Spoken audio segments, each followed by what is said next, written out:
South Africa में 25 नवंबर को Omicron का पहला केस सामने आया था। करीब 10 दिन बाद कोरोना संक्रमण के मामले हर रोज 25,000 से ज्यादा सामने आ रहे थे। अब एक महीने बाद एक बार फिर से साउथ अफ्रीका में कोरोना के मामलों में कमी हो रही है। साउथ अफ्रीका की सरकार ने कहा कि देश में ओमिक्रॉन का पीक गुजर चुका है। जब दुनिया भर में ओमिक्रॉन के मामले तेजी से बढ़ रहे हैं तो सवाल उठता है कि अफ्रीका ने इतनी जल्दी ओमिक्रॉन को मात कैसे दे दी। इस सवाल का जवाब दक्षिण अफ्रीका के केपटाउन यूनिवर्सिटी की एक रिसर्च में सामने आया है। इस रिसर्च में पता चला है कि हड्डियों में छिपी खास कोशिकाएं टी सेल्स से साउथ अफ्रीका ने ओमिक्रॉन को मात दिया है। अफ्रीका के गाउटेंग प्रोविंस में ओमिक्रॉन पर यह रिसर्च की गई है।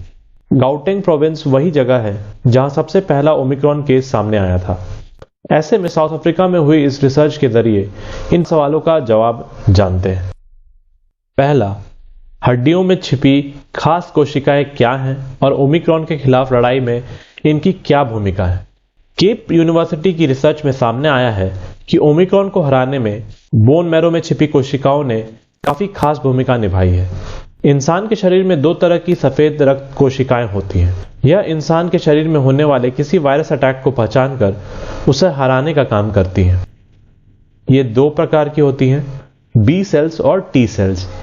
बी सेल्स शरीर में बीमारी की पहचान करती है और टी सेल्स बीमारी के वायरस से लड़ने का काम करती है।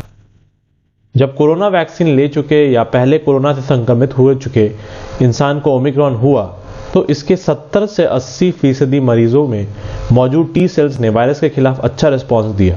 टी सेल्स आपको संक्रमित होने से तो नहीं रोकता है, लेकिन संक्रमण के बाद शरीर के अंदर वायरस पहुंचते ही उसे मार देता है। दक्षिण अफ्रीका की सरकार ने लोगों के टी सेल्स को मजबूत करने के लिए वैक्सीनेशन को तेज करके ओमिक्रॉन को हराया है। अब यह सवाल है कि साउथ अफ्रीका से भारत क्या सीख सकता है। दक्षिण अफ्रीका में दिसंबर के मध्य तक एक दिन में औसतन 23,000 ओमिक्रॉन के मामले सामने आ रहे थे। इसके बाद ओमिक्रॉन के मामले तेजी से करीब 30% तक नीचे गिरे। इस समय एक दिन में औसतन 11,000 से ज्यादा मामले सामने आ रहे हैं।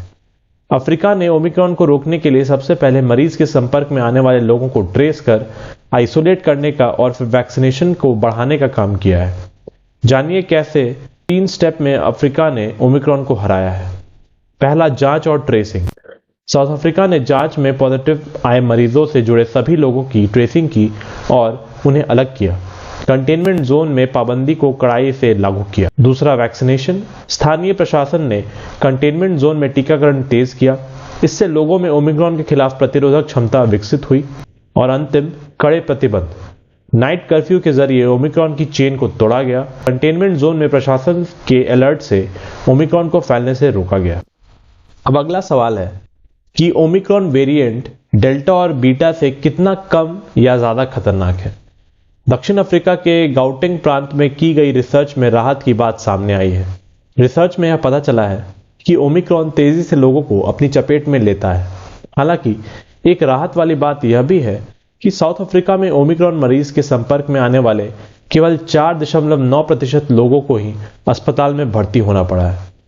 इससे पहले साउथ अफ्रीका में बीटा मरीजों के संपर्क में आने पर 18.9% और डेल्टा के संपर्क में आने पर 13.7% मरीजों को अस्पताल में भर्ती होना पड़ा था। इससे साफ है कि ओमिक्रॉन तेजी से भले फैलता हो, लेकिन डेल्टा और बीटा से कम खतरनाक है। रिसर्च में कोरोना के बीटा वेरिएंट के पहले 4 सप्ताह नवंबर से दिसंबर 2020, डेल्टा के मई 2021 और ओमिक्रॉन के नवंबर-दिसंबर 2021 की तुलनात्मक रिसर्च की गई है।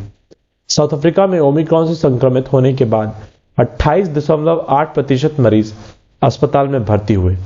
इन मरीजों में ओमिक्रॉन के लक्षण सामने आए थे।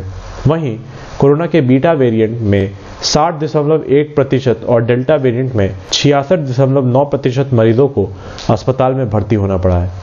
बीटा और डेल्टा के खतरनाक होने की वजह से अस्पताल में भर्ती होने वाले लोगों को वेंटिलेटर और ऑक्सीजन की सपोर्ट की जरूरत हुई थी। रिसर्च में वैज्ञानिकों ने पाया कि ओमिक्रॉन का असर मुख्य तौर पर 3 बातों पर निर्भर करता है। इन्हीं 3 बातों पर ओमिक्रॉन मरीजों से ज्यादा या कम लक्षण देखने को मिलते हैं। पहला, HIV, TB, डायबिटीज मरीजों में ओमिक्रॉन के लक्षण ज्यादा दिखते हैं।